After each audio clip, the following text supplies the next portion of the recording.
Welcome again to Pandora's Box. You're listening to Aspen Waite Radio, but it's also our first ever podcast we're going to put up on YouTube. Certainly is. So, we're going to talk about all sorts of interesting things today. I am your host, as always, this time of the week, Mr. Calum Waite, or is my name, in fact, Obadiah Pennywhistle. Hello, Obadiah.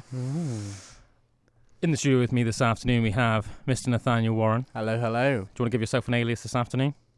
Derek. Hello, Derek. Derek! And Mr. Drew Armstrong. Hello. Do you want to give yourself an alias this afternoon, man? Awel. Awel. So we have Awel and Derek here. So Obadiah Pennywhistle, Awel, and Derek in the studio this afternoon. We hope that you're all having a lovely afternoon out there. We've got some good music. And we're also just going to shoot the breeze and have a little conversation about stuff. Shoot the breeze, baby. So yeah, have you guys had a good week? Yeah? Yeah, a nice weekend and not stuff? Too bad. Yeah, just got over some lurg, non-corona related, man. Been a bit down and ill. Bit down in the dumps. We move. That's what they say. We move. That sounds quite epic, doesn't it? Just a nice little saying like that. We feel. Yeah, you like, didn't you catch something nasty off your missus and you were worried because her parents had COVID or something? Parents had COVID. Are they all right though? Yeah, they're fine. I think they had it pretty bad, to be fair, but I think really? they were just kind of chilling in bed. So like they had pretty bad low, but it wasn't like serious. Not like if you know hospitalised what I mean. or anything like that. But they're, I think they're all getting it over it now and everything. And so they just felt like they had like bad flu or something like that. Yeah, that sort of level of bad. Yeah. Right. But they're on the mend. That's good to hear. Yeah. Shout out to your missus' parents. What's their name? Sam and Debbie. Sam and Debbie. Shout out Sam Glad and Debbie. to hear that you're on the mend. What about you, man? You had a nice meal out on the weekend, I hear. Oh, yes. I had a couple meals out on the weekend. Yep. So Spitfire in Bristol. Spitfire one barbecue. of my favourite places. Oh, absolutely cracking. And went for a nice roast for my granddad's 92nd birthday. Oh, yeah. Shout out Tommy Armstrong. Yeah, so that was a beautiful roast dinner at the I was going to say the Giggling Squid then, but that's at not the Giggling Squid. That's a Thai restaurant in Bristol. No, it was at the Babbling Brook. That's just round the corner from my gaff. Yeah, that's amazing there though. Nice roast. Yeah, quick shout out to Tommy Armstrong. Obviously, 92 now. 92. Is he 92 now? Oh, he's going strong. Served in the Royal Navy for a long time, where he met your grandmother Mary in Malta. Drew's a little bit Maltese. I am. Bit of a Malteser. It's a bit of a Malteser, as you could say. Bit crunchy, bit chocolatey.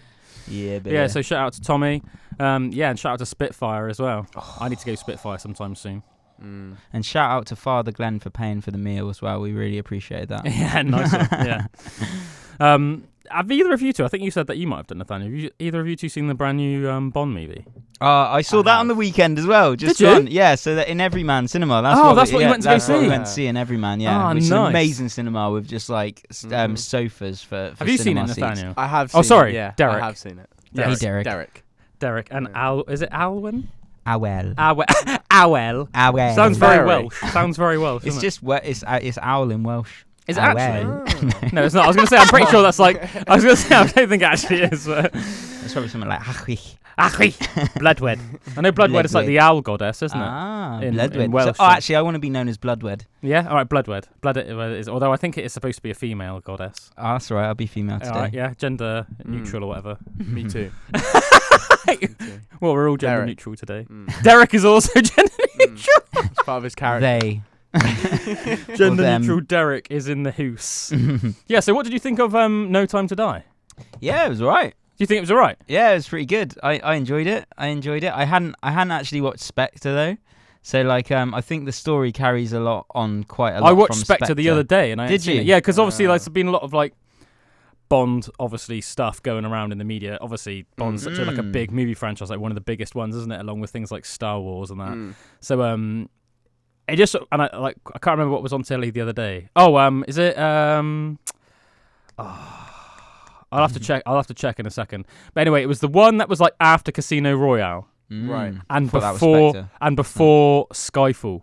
Oh yeah, no. So in Daniel Craig movies, it goes Casino Royale, and then the one I can't remember. I watched that on telly the other day, and then Skyfall, which I went to the cinema to watch with my dog. Then Spectre. But I watched Spectre the other night because I watched that one I can't remember the name of. I thought it was decent, like know, good. Not amazing, but I thought it was good, like good, decent viewing. But then I watched Spectre the night before last, and I was like, "This is amazing." Yeah, really enjoyed it. I absolutely loved it. Oh wow! You know, I was like, just like watched it late at home. Like, I was late gutted because no one would watch it with me. I was like, right, was going to see this new Bond movie? Let's watch Spectre just before, obviously, because that would be a good thing to do. And then I couldn't convince them to do it, so I was like, oh, I'll just watch it anyway. I absolutely loved it. It's like just sort of like the acting was great, the storyline was great. Like had loads of good actors and actresses. I thought that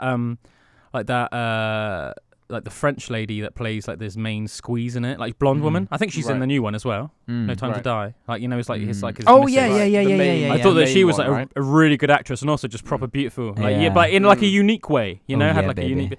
And I thought, you know, she's just as beautiful in this one, I can tell you. Well, hopefully, I hope she hasn't degraded that bad in 5 years. But yeah, Monica Bellucci as well was in Spectre, and she's just like a real beautiful woman. Like even, you know, she's like a proper like MILF as well, because she's like probably like in her 50s, right, or something, or 60s. But she's just one of those ladies, like, you know, she's like aged like a fine wine, you know. Lovely. But Quantum of Solace, by the way. Quantum of Solace, that's it. Yeah. See, like that's what I thought. That was like decent, you know, but it wasn't like the best Bond movie, but it was still really decent entertainment.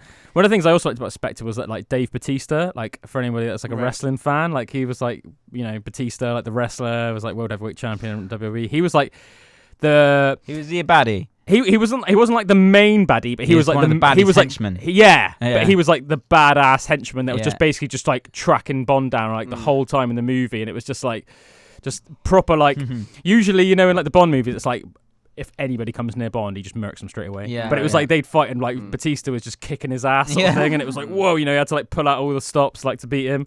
Yeah, I proper enjoyed Spectre anyway. I think I heard a story about Batista's acting career. Yeah. Apparently it was something to do with he would just stand around like by set, and they were like, oh, this guy, you know, obviously he's this big wrestler and everything. We should get him in as just this bad guy who doesn't really speak. And then as time went on, he started to get like more speaking roles and everything. And then from Guardians in the Galaxy, where he's Drax obviously, he almost showed his like comedic. Because he's a smart guy. Yeah, yeah. And now he's been getting like a lot more parts and everything. I think you'll see in future a lot more people making that transition from wrestling to like Hollywood, like The Rock, John Cena. It's very similar, isn't it? I always think like with like wrestling, it's almost like it's a bit like being a rock star. It's a bit like being an actor. And it's a bit like being a sportsman, all in one. Do you know what I mean? Because you have that. There's like a rock star feel to it. Do you know what I mean? The way that they all like come out to the music, and they even like look a lot like rock stars. Big stadiums. Yeah, and tour even the world. Yeah, they even like look a lot like rock stars. Do you know what I mean? They all like wear like, you know, it's a lot of like leather jackets and like long hair going on in there, and like if you think about like people like Triple H, like.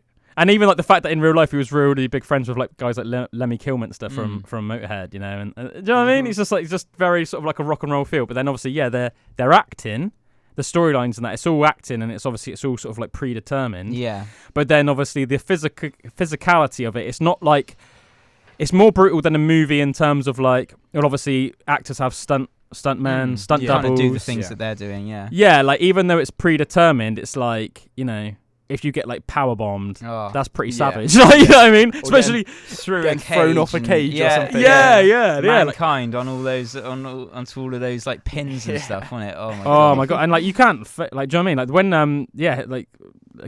Mick Foley or Mankind's like when he got thrown off the Hell in a Cell and he like went like I think his something like his tooth went through his like top lip.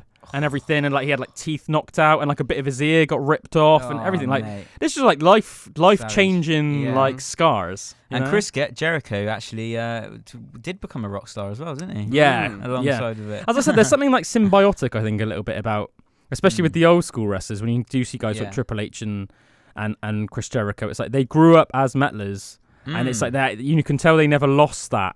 You know, they're like, it's like that. It's almost like that performance. You know, even like obviously when bands play, some more than others, but it's like it's not just you're not just standing there playing your instrument.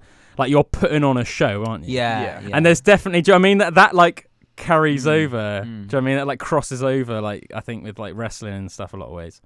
But yeah, no, Dave Bautista's a cool guy, and I think, you know, because he is like such a big sort of guy, I think it's easy to like look at him and think that he'd probably just be like a lunkhead. But like he's quite like a well-spoken, interesting guy. Yeah, definitely. And I think like Drax, like he's like, I remember the first time I saw like the first Guardians of the Galaxy movie, like he's like one of the best characters, isn't it? If not the great. best. They're great movies. I love. I haven't seen the second one, but I love the first one. I would almost argue the second one's better. Is than it? the first. Oh, I definitely got the one with Ego, the Living Planet. Yeah. Yeah. That sounds cool. Yeah, that's cool, man. Yeah.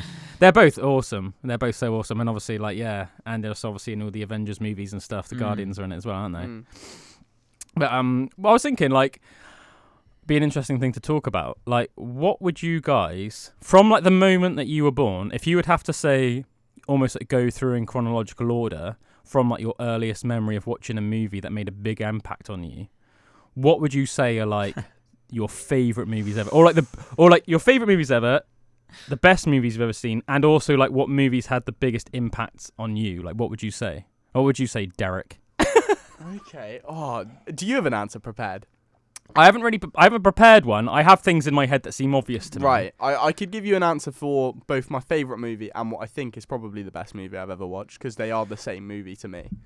All right. Yeah. That's Joker. All right. I think Joker is like a perfect movie. So that's your favourite movie? Yeah. Nice. I actually haven't seen it. That's sacrilegious. Yeah, sacrilege. Yeah. Mate, I need to see it because obviously I know it's got like rave reviews. I've won like loads of. I remember when it came out, it was just like one of those things, you know, you just like see it and it's like just 25-star reviews. I love it when the actors like get fully into their roles as well, as in like, there's you know, almost like that's what he did. He went a bit crazy, didn't he? What's it called? What's it called when actors do that? It's called. There's a method acting. That's it. There's Heath Ledger did that as well, didn't he? Yes. Yeah. There's something with the Joker role. Yeah. And I think that guy. He was probably the least, definitely is the least popular Joker ever. But Jared Leto. Yeah, he did it as well, didn't he? Apparently he like sent people like weird stuff on set and that. He was sending like dead rats and stuff through their mail.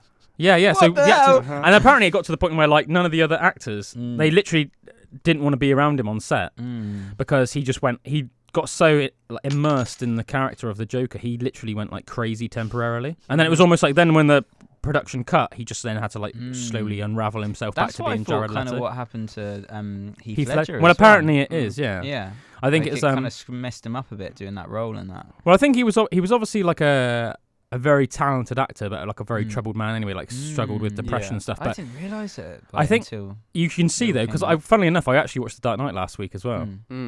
And I think those movies are great movies. Oh, they're once again perfect movies. Oh, Crazy good movies. I think the first two are or at least in my opinion, are like better than the third. I think they're all good. I genuinely think it's a trilogy. Like that. That third almost makes it perfect because it ties off that loose end. Where like you know what happened to him and you know where it goes. Oh yeah, I'm certainly not. I certainly don't think it's like a letdown. But I just think like for me, for whatever reason, I just think the first two. I'd actually say I think the first one's my favorite. I don't know if it's because it's like the whole setup. Like I like the what do they call it? You know, when it's like the origin story. Yeah. You know, it's like shows him how at first basically he's just like a very troubled like rich guy whose parents are dead, and then it's like he wants to like do something about it, but the mob are so powerful, and then he has that like scene in the bar where it's like the gangsters basically just like, what are you going to do about it? Yeah. Like, and then he just like travels the world. Well, I think the second movie is brought up so much by Heath Ledger's performance. His performance as the Joker is so good. But then I think Liam Neeson in the first one I think is amazing as well. And Bane. Yeah. Bane kills it too. Yeah. And we know Ra's al Ghul's daughter, you know, who turns out to actually, like, you think Bane's the main villain, don't you? Spoiler alert. In all the way through the third one, and then it actually turns out it's who Bruce Wayne thinks is like his new missus, isn't it? And then it's actually her, and she's basically like Liam Neeson's daughter. Yeah, not in real life, obviously. Ra's al Ghul's daughter. That's pretty cool, isn't it? It's like you said, they're great movies. I think with Joker as well, what makes it that perfect movie is it builds so much, and as the movie goes on, you root so much for the Joker, and it almost gets to the point where, like, spoiler alert, he's doing this scene with names just completely left my head. Yeah, can't believe that's such a big name, but he's doing this scene where he's basically in an interview, right? And he's like saying this joke. He's setting up that he's clearly gonna kill him. Right, and everything's falling apart in the world. Like, people are all joining the Joker movement and everything, and you're almost rooting for him, and you're like, pull the trigger, do it. Yeah, and yeah. It's like I think any movie that can make you back something that wicked is like, okay, that's messes so with your powerful. mind. Yeah, no, I understand like the psychology of that to like take you on that ride, and also that's almost like a perfect storm as well, isn't it? Because you need to have first class writing, and then you need to have a first class actor to pull it off, like everything, and even like subtle things like I'm really interested. I know that me and Bloodwed have like spoken about it before as well. How like scores and music in movies, how like the music affects the feel, and 100%. It can like you don't even realize it's happening unless you're like actively paying attention to it. But like just a subtle little bit of cello here, or like, do you know what I mean? Like how just having music changes your emotions so much. Yeah, like, you could be watching an emotional scene. Yeah, and then they put a load of strings behind it, and my eyes will just start going. That's the trigger when suddenly you start getting a little bit emotion, isn't it? But that's it. Anyway, we're gonna listen to some tracks now. But when we come back, I want you, Derek, to tell me the first movie that you ever remember watching that you were like, that made a massive impact on you, and I want you to do the same thing, Bloodwed, all right? This next track is Simple Man by Lynyrd Skynyrd. Enjoy. You are listening to Pandora's Box on Aspen Waite Radio. I'm your host, as always, this time of the week, Obadiah Pennywhistle. This afternoon in the studio, I have Derek. Hey up. And Bloodwed. Bloodwed. We're just talking about all sorts of stuff, but we're having a chat a little bit about movies at the moment. A little bit about movies. We're chatting about like the Batman movies, and Derek was saying how he thinks that the Joker, well, in his opinion, is the best movie of all time, his favourite movie of all time. Before we just got into those last couple tracks, I asked the lads to tell me what was like the first movie that you ever remember, like remember watching that had like a big impact on you. So Derek, can you think of one? That's a really hard question, to be fair. I mean, there's obviously like childhood films that I remember watching, Lion King. So can you not remember like sitting there, like you don't have any memory of being like, say like I don't know, like 3 years old or something, and then like, I don't know, your mum or your dad like put on a movie and you were just like, whoa. And that like almost like changed your life a little bit. Things that come to mind is Star Wars. Yeah. Comes to mind. Yeah, that was also one of mine, I'd say. Can you remember which one? Probably Phantom Menace, to be fair, is like the first. Did you watch it with Josh? Yeah, I remember that. That I think that's Josh's favourite Star Wars movie. I know that. Yeah. I can also remember Hunger Games. All right. And I can't remember how old I must have been when I was watching Hunger Games, but I remember when it dropped, and that was quite a big almost talking point throughout everyone. Yeah. Yeah. Apart from that, like I said, I can think of sort of childhood films that I remember. But like just Jungle like Book, Lion King, nothing. Kind of stuff, but sort of like regular kids movies. Yeah, pretty much. Yeah. What about you, Bloodwed? I loved the Disney movies when I was a kid. Yeah. Like when I was really young. Like they were. I would say they had a profound impact on me. Really? Yeah. Just because like I when I was a little kid, I absolutely loved them, and they obviously do carry like stories. Oh and yeah, sure. And well, that's the like whole point of them, isn't it? Like a lot of them come from the old Grimm's. Yeah. Brothers Grimm tales. So apparently, like I can't remember it as such, but I remember my mum saying I was obsessed with like Bambi. Oh really? And then that was quite dark with the mum dying and stuff, and it was quite sad in that. Oh yeah, man. I was quite obsessed with that one, and then Aladdin is the other one that's like really thing. And I remember when I was a real little kid, I used to proper just fancy Jasmine. Really? And just like as a little kid, she was like your first main crush. Yeah, she was my first main crush, Jasmine from Aladdin. Why won't you go out with me? Yeah. I remember a little kid. I was just imagine if Jasmine was just here, playing my toys with me.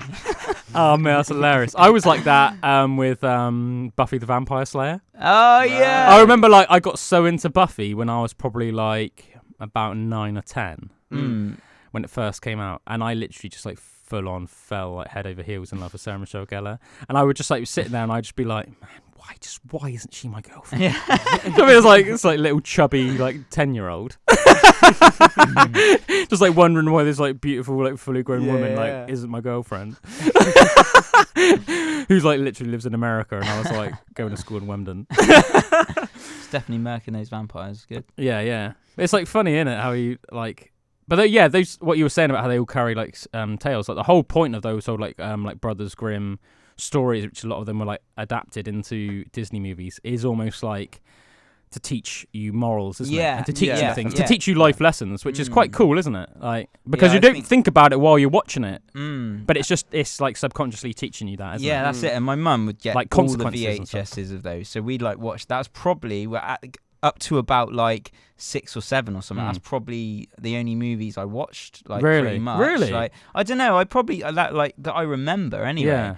You know, and then like growing up a bit, I remember the ones that come to my head. I remember being about like probably 8 or 9 and watching Scream for the first time. Oh, right. And that was like one of my first like proper horror movies, which is like, you know, you were watching like loads of crazy like old ones and everything, like when you were young, but like that was my first like horror one, and I was like, I remember it being like, oh my god. Did that like freak you out at the time? Yeah, because it was quite like, I could imagine it happening. It wasn't like monsters under the bed in that. Yeah. It was some it's guy. a serial killer. Yeah, it's a serial killer, and it freaked me out because I thought that there could be a Scream just running around like our neighborhood, like, you know? I don't know. I always found that like a bit like just a bit cheesy. Scream. Yeah, I think but that's probably because like it's all relative, isn't it? Like because me and Derek's older brother, Zeus Wilder Gold, who's also been on our rock metal proggy grungy show Dark Dale on Friday nights 8 p.m. check it out. Because we went like dived off the deep end and like had literally by the time before we'd left primary school, we'd already watched like pretty much all of the most classic horrors. Yeah, like all the notorious, like what are considered like, you know, you hear like tales which are obviously a little bit like over the top, you know, about like, oh my god, I watched it, and like, oh, I had a mate that watched it in the cinema when it came out and his hair turned grey. You know, you like hear and it's like, I don't think that actually happened, but you know, you hear all these tales, and then me and Josh were just watching them when we were like 8. Yeah, it's like, it's all right. Like Halloween, Silence of the Lambs, Candyman, like, you know, just all of the, you know, like, all, you know, Nightmare on Elm Street, all of those one like classic horrors, like Friday the 13th.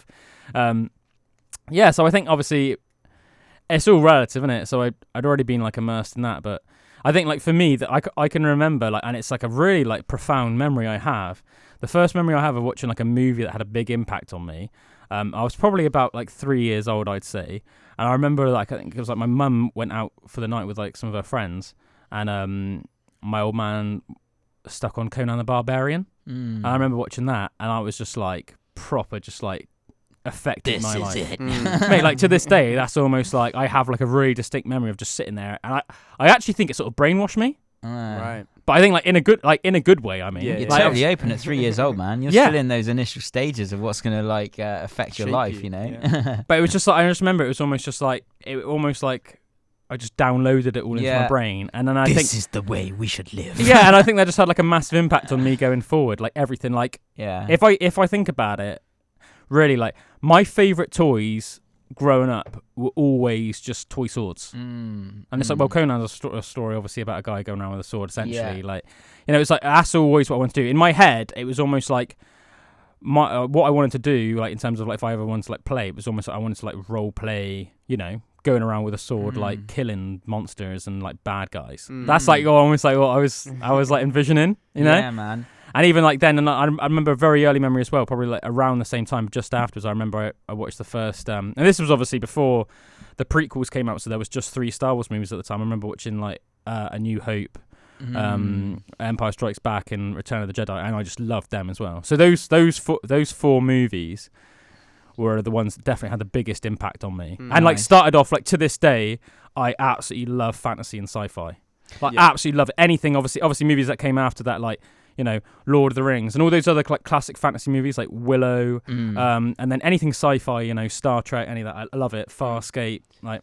Nice. I forgot one that that was like impactful on me. That was almost like it was still a Disney movie, but it was like it was like all adult actors, and it was like a really old movie, and it was Davy Crockett. Oh yeah, King of the Wild Frontier. I don't even know why I find that so funny. I got obsessed with that. So that was like, that's probably my first like movie that was you know, like adult actors and fully like he'd go, but it was almost when you were saying about Conan, I almost had that thing with Davy Crockett, and I'd be like, I'm Davy Crockett, like be obsessed, and like my mum. I remember you telling me that the whole kit, and she made me a raccoon hat, and I used to go around on my bike with a raccoon hat and a thing and my knives and stuff, and it was just like, I'm gonna kill a bear.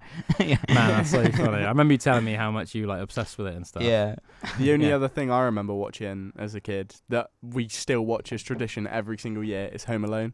Oh yeah. Every single year we had a pizza like day. the original one with Macaulay Culkin. Yeah, that and the second one, the New York one. Yeah. Oh yeah, that's one I remember. That's still a tradition we have every year, where like my mum will get us pizza, and I'll just sit and watch Home Alone on like one of the weekends before Christmas. Yeah. What, with like your brothers as well? Not anymore. No. Back in the day.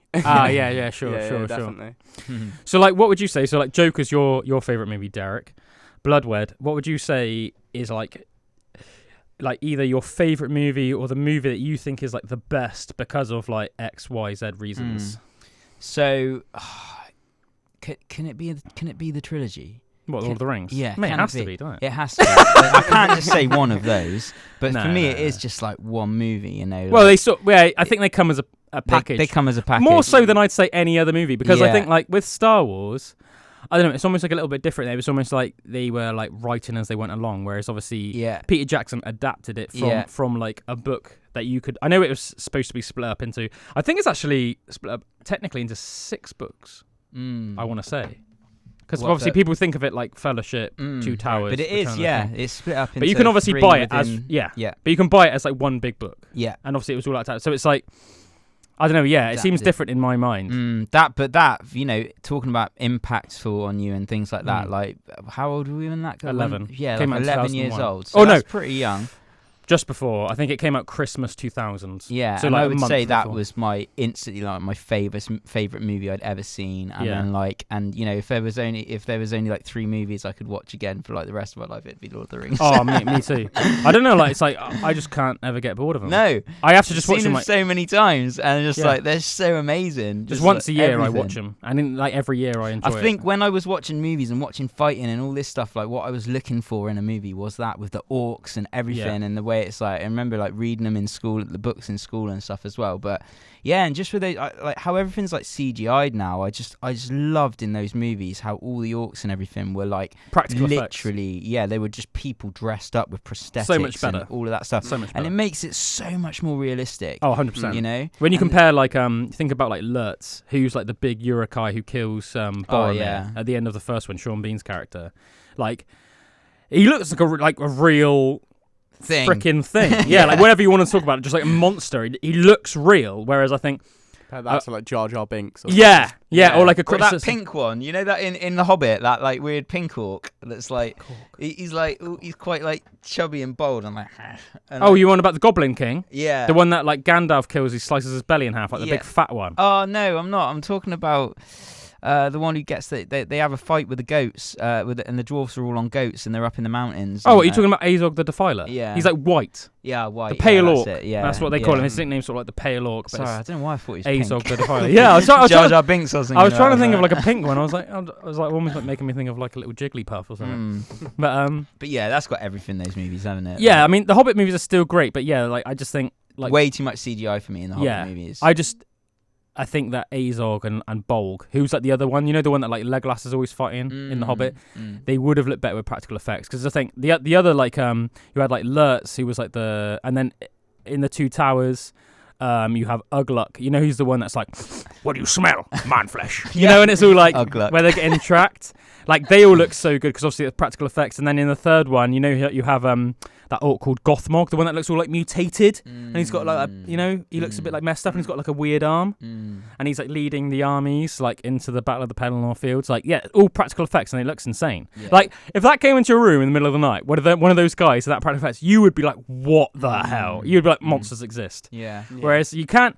The CGI almost looks like they've cut a character out of a video game and put it in a movie. Yeah, so it it's just look realistic. It's just not as effective. No matter how like real it looks or like cool it looks, it just doesn't look realistic to me in a way that's like, I can appreciate it for what it is. Yeah, definitely. But just like other than that, it's like. Yeah, definitely. I think it's been getting so much better now, though. You look at like the new Marvel movies, and it's another level. I completely agree. Like they're beyond real life. Well, the thing is, CGI is always improving every year. But I mean, even the Hobbit movies, it's like in my head, I feel like they're still quite new movies. But really, I mean, I think the first one came out like almost 10 years ago now. And every decade, there is like such an advancement in things like CGI, isn't there? To the point where, as you said, like my criticisms of like the Hobbit, I can remember like because I love the Marvel movies when I was watching, for example, like Endgame. Like Avengers Endgame or Infinity War. I never ever was sat there thinking like, oh, that looks a bit rubbish. Have you seen Shang-Chi, the new? No, the but I remember you Marvel told me movie? about it. I do obviously like I've got it in the bank. I am going to watch it. It's crazy good, and I think what I said about it is out of all of the Marvel movies, I think that the fight scenes and the fight coordination is better than any other Marvel movie. It's so crazy good. Yeah, man, I need to check it out. Is it like proper like sort of martial arts style? Like like a bit sort of a little bit anime. Yeah, I remember you saying. Yeah, like a bit like anime, like martial arts movie style. Yeah, like, definitely. Like almost like a cross between like a Bruce Lee movie and like dancing and like Dragon Ball Z. Yeah, exactly. Nice one, man. And we're going to listen to a track now. We're going to listen to Rhinoceros by Smashing Pumpkins. But when we come back, we're going to carry on this conversation. So enjoy this track, especially if you like rhinos. That was Rhinoceros by Smashing Pumpkins. You are listening to Pandora's Box on Aspen Waite Radio. I'm Obadiah Pennywhistle. That man over there is Derek. Who you can now finally see. Yes. That man over there is Bloodwed. What's up, I'm Bloodwed. Yeah, we've had a little bit of technical difficulties in the studio. So basically, obviously, we're recording ourselves for the YouTube podcast. But and we're recording Derek over here, but in all his glory. But then the file corrupted on the camera as we were recording. Stupid camera. So it's messed up. So we've lost the footage of Derek from like the first hour. Basically. So sorry about that, Derek. So you are an invisible man up until this point. But it's fine. He's with us now in all Look of his how glory. gorgeous he is. Yeah, he's with us now in all of his glory. So we're gonna listen to some more music now, and then when we come back, we're gonna carry on our chats. Who knows what we're going to talk about in the second hour? I've got a couple of ideas, some interesting topics I'd like to get the guys' opinions on. La la la la la la la la la. That was Genesis by Grimes. Cheers for being here with us this afternoon. Hope you're having a good afternoon out there. What was that little bass what was that weird? Yeah, I was like, wondering about that. I thought that was one of you two. As Grimes. I was like, that was a bit cheeky, wasn't it? We're chatting about movies. Having a nice little chat about movies. So, can either of you think of any more like notable movies that you think you should like deserve a shout out? Yeah. Ooh. I would say Scent of a Woman. Scent of a Woman? What? What's that? It's an Al Pacino one. Is it? I've never heard of that, I don't think. I think it's Al Pacino anyway. Real good movie. Yeah? Real good movie. I remember watching that with my dad when I was a bit younger. Nice. I really like the 13th Warrior. I don't know if it's like definitely like an awesome movie. I don't know if it's like I wouldn't put it up there with like in terms of the effect it had on me. I wouldn't put it up there with things like like Star Wars but I think it's like an amazing movie. Have you seen that one, Nathaniel? I haven't. Antonio Banderas and a bunch of Vikings right. killing fighting so against loads of like weird little monsters in the forests and the mountains. I think one of the worst movies I've ever watched is something called like 40 meters down. I may have butchered that. It's a number of meters and it's a shark movie. Right, I know what you're on about. Awful, god awful. Just sort of almost like cashing in on the whole sort of like genre of like Jaws style, like movies. We watched the whole thing, but it was they basically just go into like this tunnel and sharks have evolved to be blind, but they're now a lot more powerful and everything. Just a bit like cheesy. There was one really cool like bit where the guy has this like flare and he turns it on for some reason, and the shark just like eats him from below, and you just see it like coming, and that's quite a cool shot. Yeah, sure, I can imagine, but it's like the one shimmering piece of light in an otherwise. All in all, it's terrible. It's just it sounds like just one of those things where it's like it's just a cash grab in terms of like they clearly didn't even attempt to like come up with a good plot or anything really. It's like blind sharks that for some reason have gotten super powerful. Boom. Like do you know what I mean? Like this is really funny. Like I think Gladiator is a great movie. Oh, Gladiator! What a banger! The score in that's great score. Isn't it? Yeah. Like really powerful music and everything. Like at the end and stuff when he's like dying. Spoiler alert. And like it's like it's almost like he's walking It's like as he's like dying, he's like coming in and out of like this world, and then it's like going to his, and it's almost like he's walking down his. I would say driveway. Obviously, it wasn't called a driveway back then. Yeah. But like, didn't want any cars in Yeah. ancient Rome. But yeah, he's like walking down his little like road, doesn't he? Like to see his house and that to see his missus and his son again. That's like proper epic, proper emotion. Just trying to think if there's any other movies I can think of. Like, I really love the. It's like a bit cheesy and like, but I've watched it probably about 4 times, and it's Avatar: The Last Airbender. I absolutely love that. Yeah. It was based on like a cartoon series that was on, I think, on Nickelodeon. Is it called Avatar: The Last Airbender, or is it just called The Last Airbender? It's called Avatar: The Last Airbender. Because this, I was getting confused because there's a movie called Avatar as well. Yeah, that's a real quite epic movie as well. But like, I just love the concept of Avatar: The Last Airbender, and it's literally like they're all there's earth, fire, air, and water, and everyone are like clans of like that, and each of those clans like they had these like benders in them. That's what is hilarious when you hear him say, "I always knew she was a bender." Like, there's that line in the movie, and it's brilliant. But yeah, so they're basically the benders can actually like they can actually control whatever element they're under. So like the fire one can like control fire.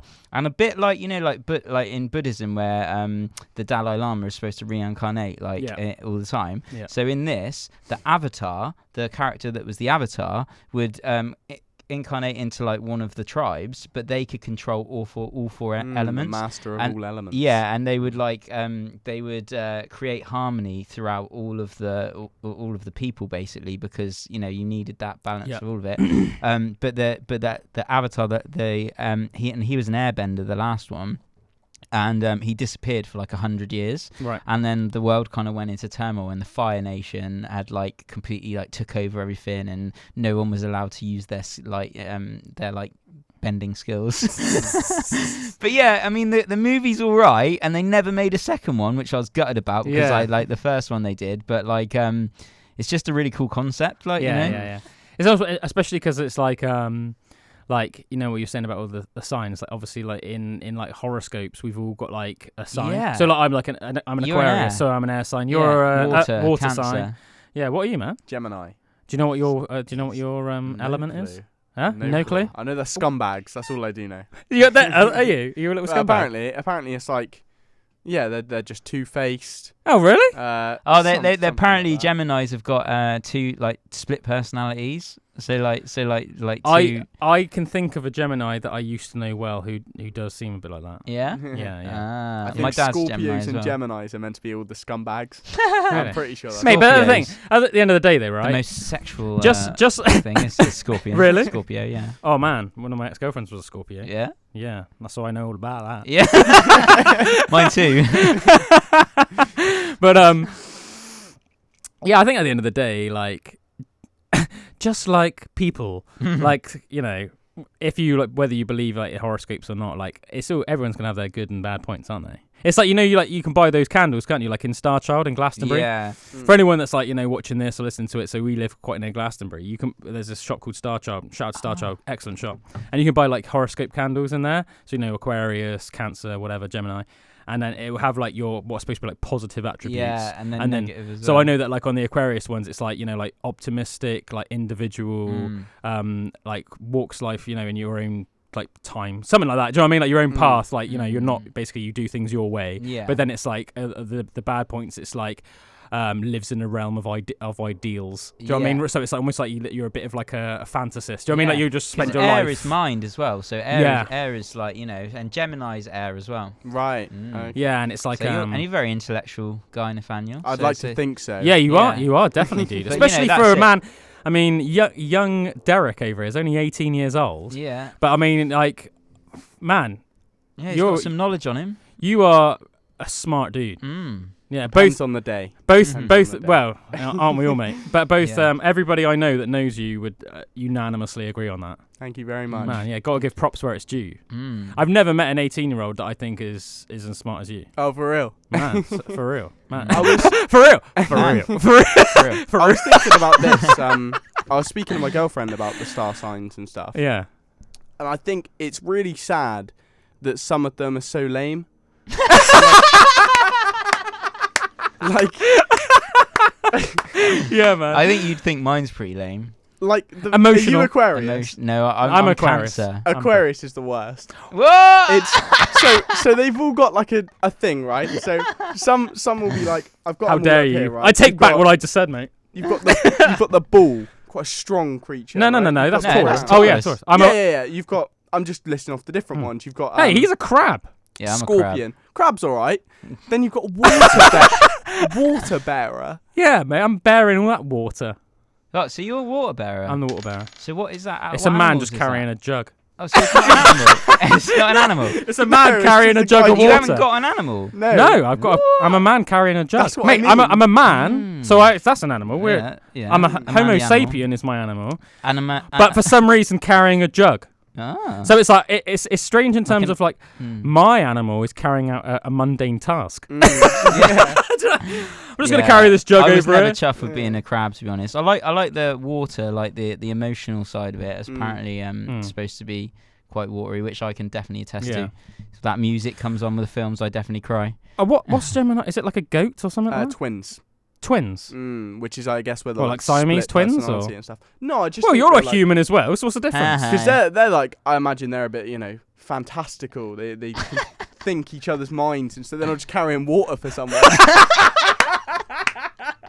I think to be fair, the Mate, worst one's probably Virgo. without water, Water of life. nothing exists without water. Yeah. Mate. Nothing True. exists. If there wasn't water on this planet, nothing would have ever evolved. Damn True, straight. but you didn't create the water. You're just carrying it around. Well, in this fantastical universe of horoscopes, I am the only one with water. True. Yeah. So you better, You gotta come and better feed- change your tone. You got to feed us all. The fish needs you, if anything. yeah, whoever the fish. Yeah, is. Pisces, Josh, Yeah. your brother, Ah, Pisces. mate. yeah. If it wasn't for me, Mm. he'd just be dead, flopping around. Mm. Well, not flopping around once he's dead, obviously. Maybe for like a second, twitch, nervous system or something. But so I think you should change your tone, I young man. apologise. I'm wrong. I Twin. apologise. Siamese twin man. Virgo's just a virgin, isn't it? That's what Virgo is. Yeah, again, that's Is it? that's a person. Yeah, Virgo but it's animal? like, how is that your whole thing? That's what Virgo's person is. It's just a I think virgin. it's because Virgos are supposed to be almost like very pure, very like pure, not like naive, but like Oh yeah, Virgo's a woman. no, yeah, but Yeah. like very like almost like pure, like people, pure like Yeah. spirits. I think it's sort of that thing. I mean, obviously, I'm saying that's if you sort of buy Quite into OCD it. apparently. Yeah, well, yeah, Still, I'd rather be like a lion. You know what I mean? yeah. Is I'm a there- lioness. I'm a Oh, lion. Leo. I'm a Leo. Sherelle's a Leo. She's quite My lion-like. granddad is a Leo as well, and I think with say like both your sister and my grandfather, they're both.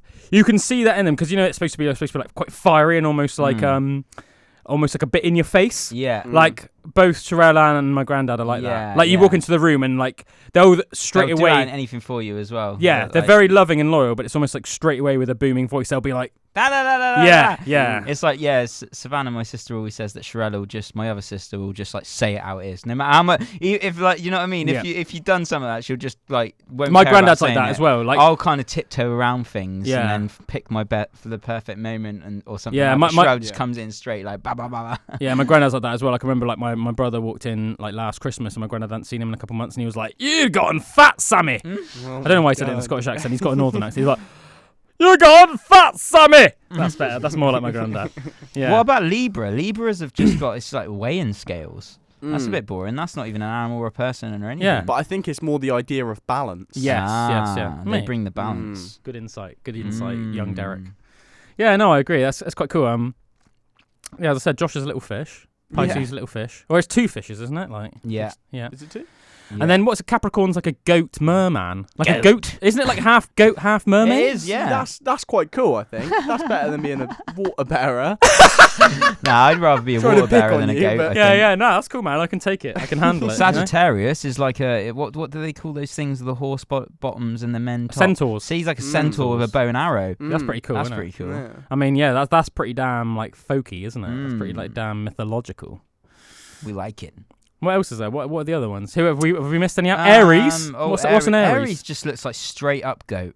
Like ram. More like a regular Yeah, goat. I think it's Ram, yeah. Ram. We got Taurus, the full on bull.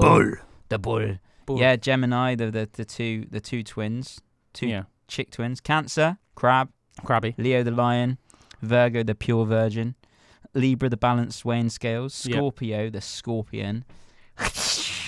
Sagittarius, the what we just said, Minotaur. Centaur with a bow and arrow. Capricorn, the mergoat. Mergoats, I love that.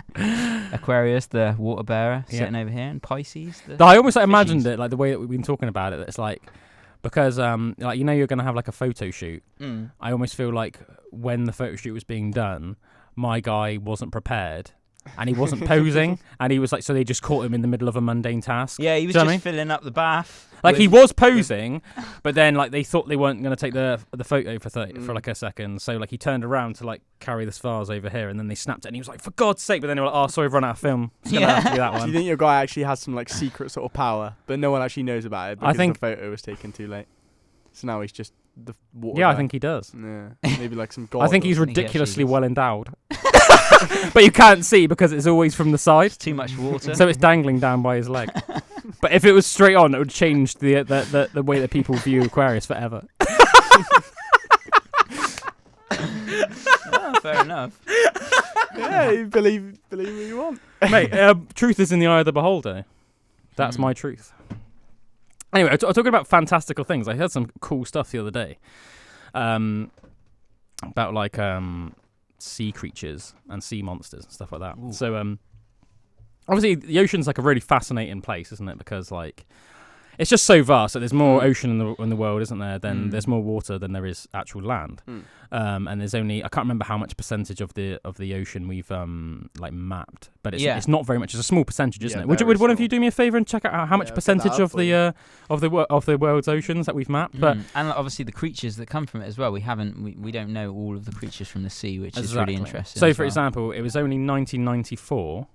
5%. Only 5%. What? That's mad, isn't it? Oh, I thought it was going to be way more than that. I thought it was about 10%. I'd say it was probably about 40% if I was. But I mean, the Mariana Trench, which is the deepest part of the ocean, we don't even have submarines yet that can handle the pressure to go to the bottom. So we have no idea what's down there, for example. Yeah, I know that they went to some really deep places that we hadn't gone to before and didn't expect to see any life down there. But there was just these crazy creatures a bit like under that much pressure, just moving around. A bit like what we were saying earlier on about like CGI, how it's almost like every 10 years there's like a noticeable improvement. Obviously, it's like that with things like submarines and things that we can send down there. So yeah, we are learning all the time, finding out this new stuff like weird like creatures that live in pure darkness. Yeah. And it's just like weird lights and there's other strange creatures. I said it was only 1994 when there was the first ever photographic evidence of a giant squid. So I mean that was in mine and Bloodwed's over here's lifetime. Whoa. So when we were 4 years old, that was the first time. Before then, do they just chill out real deep down in the ocean? They are deep sea creatures. So they only come to the surface if they're distressed for whatever reason. So there were tales about them, like going back. There was like scriptures going back in time, and obviously a lot of people think that's like the Kraken. Yeah, the like the basis of like the Kraken myth. But yeah, nobody until obviously science can document something. It's not an official animal, so a lot of people would have just said it was rubbish. So that's very recent, isn't it? I said that's only 27 years ago. I think it was in Japan, if I want to say off the top of my head. So yeah, they found the first evidence of giant squid. Since then, they found another species of massive squid that they've called colossal squid, which I think aren't quite as long, but they're bigger. They're bigger and heavier, so they're like thicker. Not quite as long, but they're still like they're like massive. They're like tanks. I wonder if there's any like deep, like massive creatures. Well, this is what I was coming into. Right, so there's this thing called Eachother's curve, all right, and we can use this to like make very accurate estimates on things that we don't know about. If that makes sense. So the easiest way to think about it, is imagine you had a bag, an opaque bag of with a little pebble that was every single colour in there, right? What would happen at first is if you were pulling them out at random and documenting it, there's the chance would be that every colour you pull out would be different. Now, the more and more times you'd pull it out, there's less and less chance that you're going to pull out a new colour, isn't there? Right. There's more chance that there's going to be a colour that you've pulled out before, right? So we can use this to find out something called Eachother's curve. So if you imagine all the pebbles and you're like documenting that, imagine you had a graph, like, and the curve is going like this. It would go up at first quite like this, like new colours, and then as it would go on, it would go level out. It would start leveling out. From all of the sea creatures that we've discovered, and you all like sea monsters, and apparently the way that's defined, if you want to say, well, what do you define as a sea monster? It's anything larger than 2 meters, right? Okay, so I didn't know they were defined as monsters. Yeah, so sharks, whales, giant squid, anything like that, right? So using Eachother's curve, apparently there are still 6 sea monsters in the planet that we haven't discovered, which I think is fascinating. That's crazy. So that's exciting. There's either some sort of species of giant whale or shark or squid, or maybe just some other completely random thing that we haven't discovered that's living somewhere in the oceans, and obviously most likely is somewhere down in the depths, because obviously just common sense, the more it is closer to the surface, the more chances it is that we would have already encountered it. What I find really fascinating as well, or the possibility of this, is after the impact, say the dinosaurs, or the many impacts that we've had on the Earth, if there are creatures that are so far down deep in the ocean that they survived the impacts of those mass extinctions. Yeah, mass extinctions. I'm sure. Yeah, there are. Sure. Yeah, because obviously animals used to be a hell of a lot bigger back in the day. Back in on the whole. The whole. Generally. Yeah. So there's several reasons for that though. We'll go into that in a minute actually. But we're going to listen to this song first. This is White Rabbit by Jefferson Airplane. Stick around. Hope you guys are having a good afternoon. When we get back, we're going to talk more about let's carry on talking about weird creatures. Sea monsters. We're going to mix it in with mass extinction stuff. That sort of ties into something I want to talk about anyway. So that's actual perfect that you brought that up. Anyway, check this out. White Rabbit.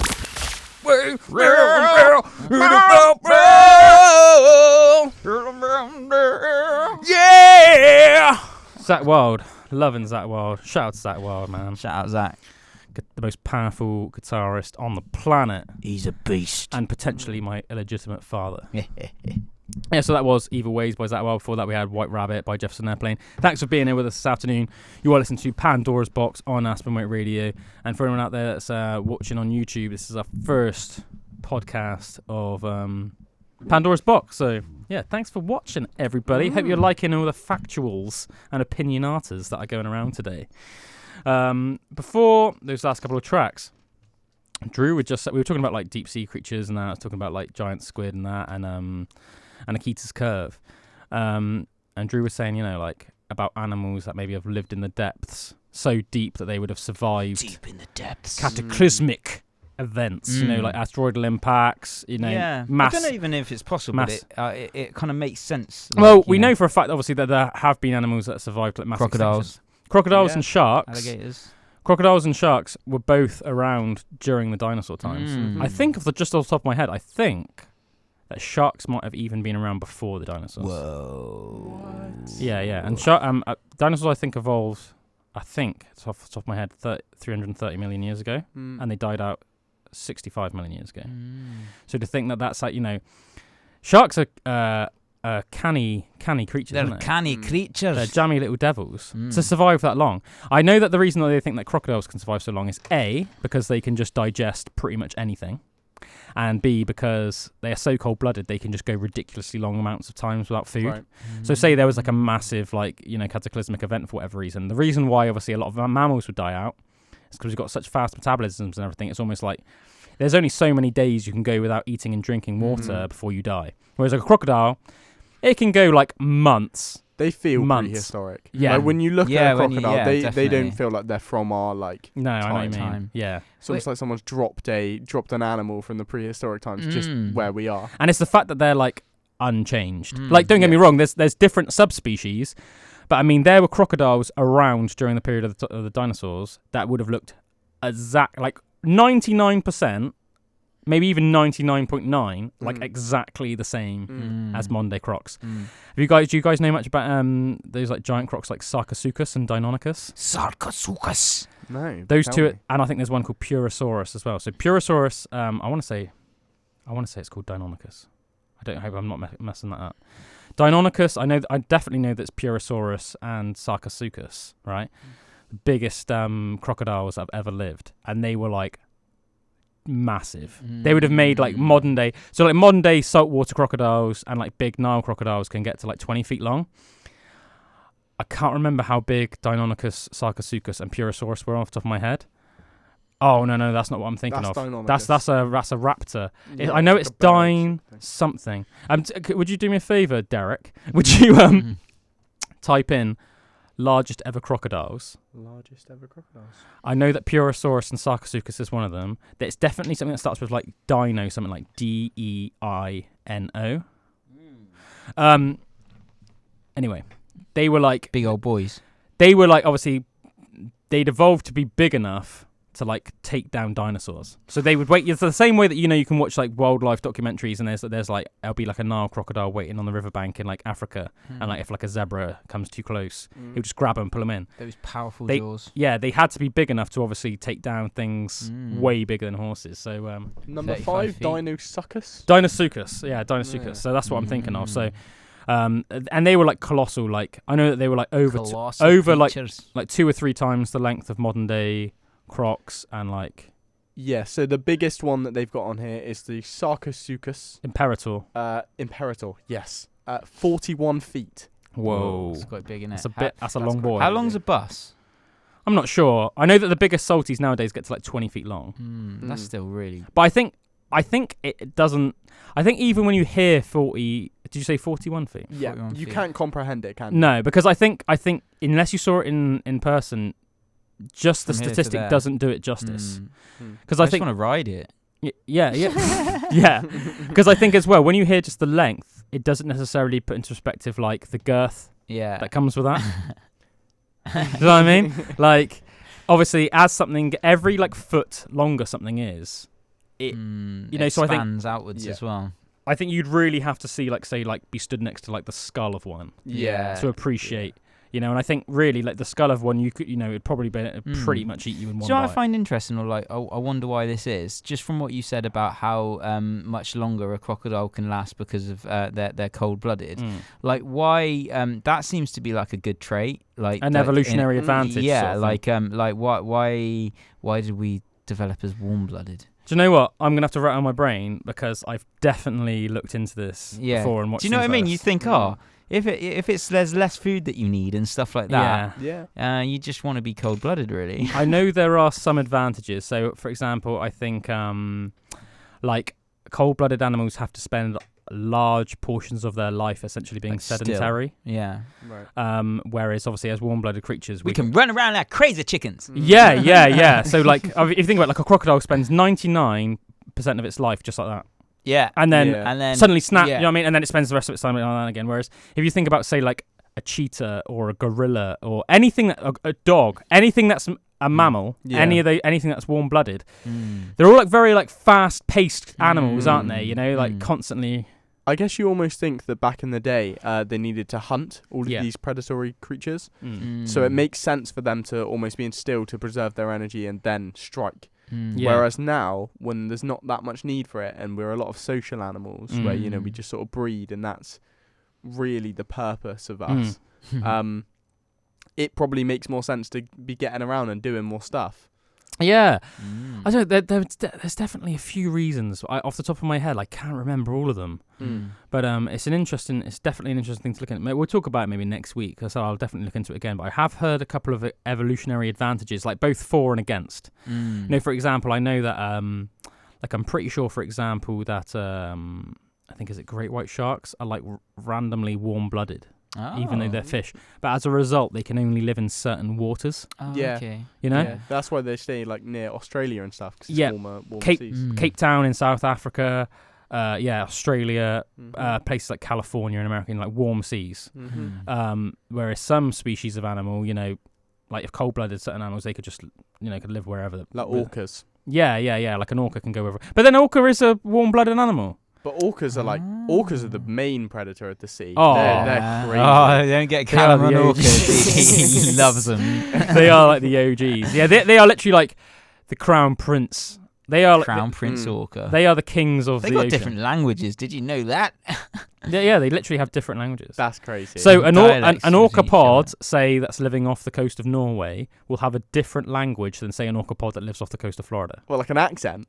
like a whole entire language. That's ridiculous. So the ones That's that live near insane. Norway, essentially like the Viking orcas, they would have their a complete own distinct language. Some and hunting styles. Yep, like some completely different hunting styles. Some marine biologists even think that their language is more complicated than ours. That's crazy. Yeah. So but a one from Norway, say if it swam for whatever reason to Florida, they wouldn't understand. The same way that, like, unless you learnt it, you wouldn't just go to China and understand a Chinese man. There's a myth, isn't there, that if there was ever an apocalyptic event, then dolphins would be the first to know. Really? I think that's the. Do you know why? Sort of thing. No. I think it's just a rumor or a myth, to be completely honest. But I know in like movies and stuff, you've got everything starts going crazy. The animals start going crazy before any humans. I definitely think they're much more attuned to nature, aren't they? Yeah, I definitely think it's almost like of nature. Like animals have almost got like a sixth sense that we've lost a bit. Oh yeah, do you know what I mean? Yeah, totally. And I think it's because they're so integrated with nature. So like, so they almost subconsciously know that they're a part of the cycle of nature, rather than we've like kind of moved ourselves off from it, like, you know. They kind of they're a lot more in tune. Yeah, they say, don't they, that like if say like you're in a part of the world with say like an active volcano, like the animals will fly off, will know and flee before there's like any noticeable. Yeah, like before. That's amazing. Like to us, you think of like what a telltale sounds like rumbling, like anything or anything like sound. It reminds visual, me of like a Native American walking through like American just like all of a sudden stopping and putting his hand on the floor. And then his ears.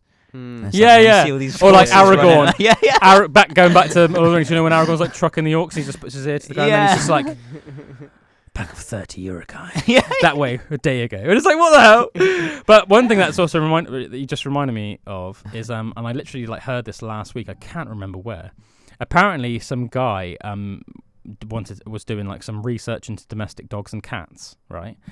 And apparently he put a camera up inside of like all these different homes with dogs and cats, and with both dogs and cats, it seems that they have some weird sixth sense with their owners when they're going to come home. Did you? Yeah, I've seen about this as well. When they're like all of a sudden randomly like get up to the door and like go and sit in another place or sit near the door. Both cats. So say there's like a footage, like a camera of them, and they're just like asleep upstairs on the bed. They'll come downstairs like 10 minutes, 10-15 minutes before the owner comes home. So you could still be freaking 5 miles away in the car. They'll just start cleaning up, you know. And they'll just sit by the door, and then it's almost like, then suddenly it's like in that you just briefly, like, faintly in the background, hear their car pulling up.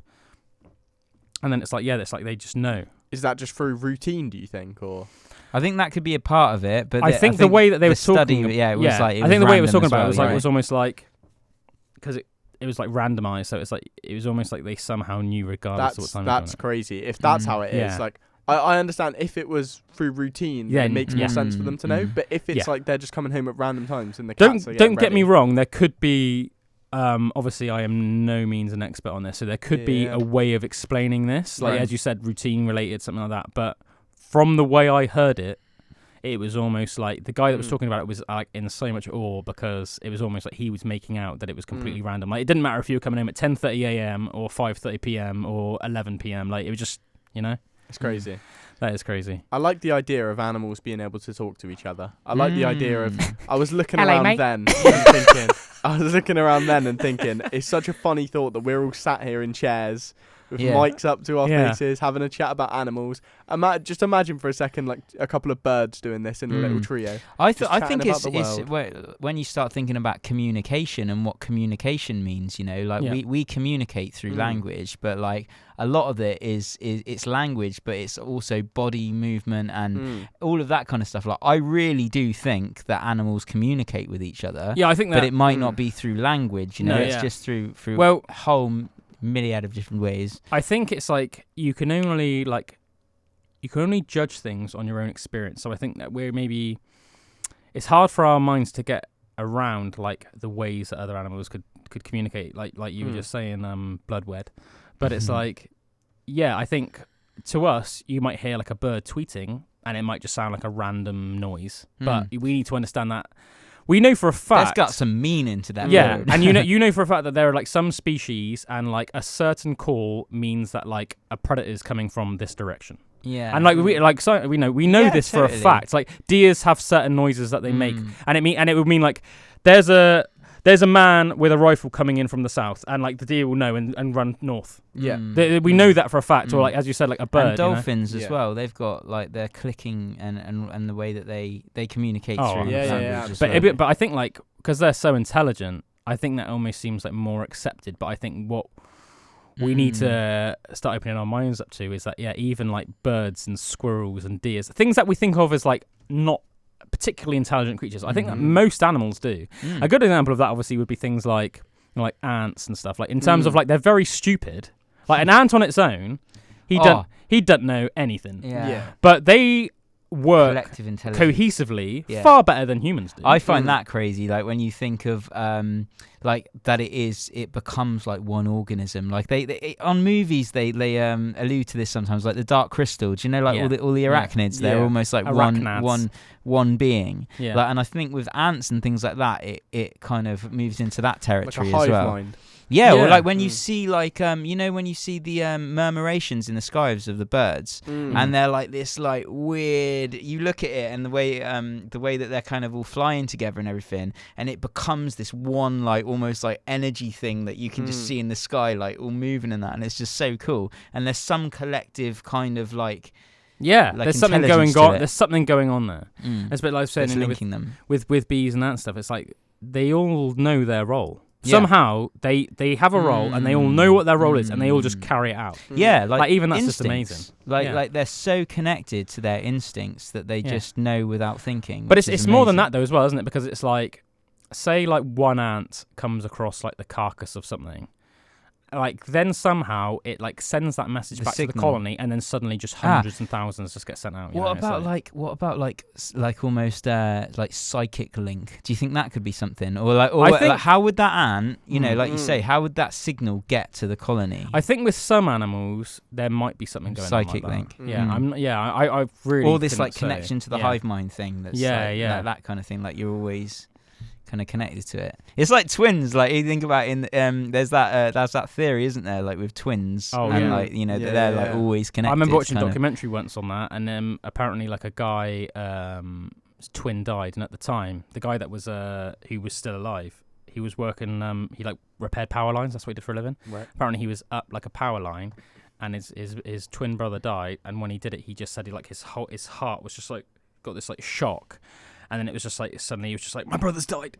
Whoa. And it was just like, and he just came down the ladder and was like his whole body was like aching, and it's like apparently he was like, my brother's died, and then he like rang up his like parents, and just suddenly found out it was like, yeah, your brother's just died. And like it was almost like the exact moment that his brother died, like before even anybody else knew, he knew. Yeah, there's been experiments, hasn't there, like with like particles and things where they have two like linked kind of like particles. I don't know the scientific thing, but I remember reading about it, and they'll put these two particles like I think it was like 14 miles or something away from each other, and do something to that particle, and the exact same thing would happen to that. And that's like a scientifically proved experiment that can link particles, like physical particles, over a massive distance of like space, and but like timing wise, the exact same thing happens. That reminds me of like little sayings, like that like, reminded me of the twins. Like it can be on like there's something connecting them, like on a physical level, because they were were in the same womb or whatever. They've got this weird connection. Yeah. But it might not even be like it's scientific. Like when you think like particles can be linked like that. That reminds me of like like their sayings like is it like someone stood on your grave? Like when you get like a weird feeling, someone will say like, oh, someone just stood on your grave. Like it's almost like sometimes you almost like feel like it's like the idea that like if somebody out there is mentioned you or brought you up, suddenly somehow you pick up on it, or something like that. And even what we were talking about, was it last week, about the look, like how like you said in the cinema, I don't know if we were on air or off air, but like how you can feel someone's gaze on you. Yeah, that's quite a common thing, isn't it? And it's one of the things that obviously I think people find quite unnerving is the idea that somebody could be watching you, or sometimes you feel like you're being watched, and then it's like you turn around and you will see that somebody's looking at you, but it's like how is that? How do you know that? I mean, like I said, when I went to the cinema, I sort of I was scanning the room because I was so shocked at how busy it was. Yeah, because I go to the cinema quite a lot now, and this was the first time I've seen it packed, and it wasn't on opening day or anything. But I was scanning, and almost you would find that a lot of people you would look at would then flick their head and look at you. Yeah. Like, how do they know I'm looking at them? I'm tucked away over in the it's corner. quite behind them. Quite a fun little experiment, isn't it? Just doing that, just like look at, X many amount of people and how long does it take for each one to look at you, and like some of them it might just be chance because they're scanning the room as well, and then they do you know what I mean? But with some it almost seems like a direct response, doesn't it? I think it's almost always when you focus on that person as well. Yeah. Like as weird as that sounds, if I was just sort of like moving scanning my head around, scanning, but if you then like maybe not. focus, I love how like almost like funny that is as well. Just the idea that you would just be like, and then somebody would just like turn and you're just like, just love that. So weird. Anyway, we're gonna listen to a track now. When we come back, we're going to wrap up today's convo. Still got a few minutes to talk about a couple more interesting things. So cheers for checking out the show this afternoon. This is Wide Open Space by Manson. Wide Open Space. I like that song. Probably like it because I picked it. Yeah. So that's by Manson. Not Marilyn Manson. That's Manson with a U. But yeah. Cheers for listening to Pandora's Box this afternoon. Cheers for sticking with us. We've been talking about all sorts of interesting stuff today, from deep sea creatures, movies. We've moved on a little bit to like weird stuff. So like Nathaniel was saying about how you could be like scanning the room or like looking at somebody, and then it's almost like, what is it in our head that like knows when somebody's watching us that makes you then turn around and like respond to that? It almost feels like a sort of prey feature, doesn't it? Like an animal would have, thinking they're almost being stalked by something. I think that must be where it originates from. Because obviously, there was less. I mean, even obviously today, depending on where you live and where you are at the time. But like back in time, there would have been like it would have been crucial to our survival to obviously make sure we outcompete our predators. Yeah. So depending on where we are at the time, like obviously like. It's generally accepted that we were evolved in Africa, for example. Well, there would have been species of like lions and all sorts. Like, you need to be on the ball. And a lot of creatures like that, obviously like lions, are ambush predators. Or even if they're not, even if it's like bears and stuff like that, you know what I mean? It's like the moment it like sets eyes on you, you need to know as soon as possible. Yeah, to act quick. Because they're faster than us. And once it really gets you in its grips, there's no chance for survival. Yeah. If you like if like a grizzly bear got hold of you, and you didn't have a decent weapon on you, there is no chance. The only chance you have of survival is obviously if it leaves you alone for some reason before it kills you. But I mean, bears and things like that are savage. I remember listening to this hunter talk about how he literally saw a bear in Alaska like run up on a moose, and moose are so massive, and he said it literally ran up on a moose and like with both of its paws like slammed down on the moose's back, and it just like broke the moose's back instantly. Yeah, they're crazy. Powerful creatures. Yeah, I think it's like pretty epic how powerful they are. I've also like heard stories about how like there's like we don't appreciate how strong they are like until you actually witness it. So apparently like I've heard stories about how people have been like looking at bears, and they've gone and like just with one hand casually, because obviously they're omnivorous, they eat all sorts of stuff. So sometimes they just eat like grubs and stuff. So like literally pick up just casually with like one hand like a massive boulder and just get grubs out from underneath and like eat it and then put it down again. And then when it will like wander off, there's like stories of, like say there's like three guys that are out there and observed it, and like all three of them combined have then like tried to go and lift it, and they can't like budge it. Like 3 men, fully grown men, can't budge it, but a bear can just casually with one arm just crazy. Shout out to bears. Shout out to the bears. Jungle Book, isn't it? Yeah. Anyway, we've come to the end of another session on Pandora's Box this week, and it's also our very first podcast that we're going to release on the tubes. So, if you're watching on YouTube, hey, how's it going? Come back next time. And if you're listening on Aspen Waite Radio, then thanks as always for listening. Guys. I hope you've enjoyed the conversations today, and we'll be back next Tuesday with a plethora of interesting subjects. I've already got some stuff I want to talk about today, which we're going to leave that in the pipeline. Anyway, Have a good evening, guys. Cheers. The track to play us out today is a good one. I know that Bloodwed loves it. It's Mutilated Lips by Ween. Enjoy. Cheers, guys. Catch you later.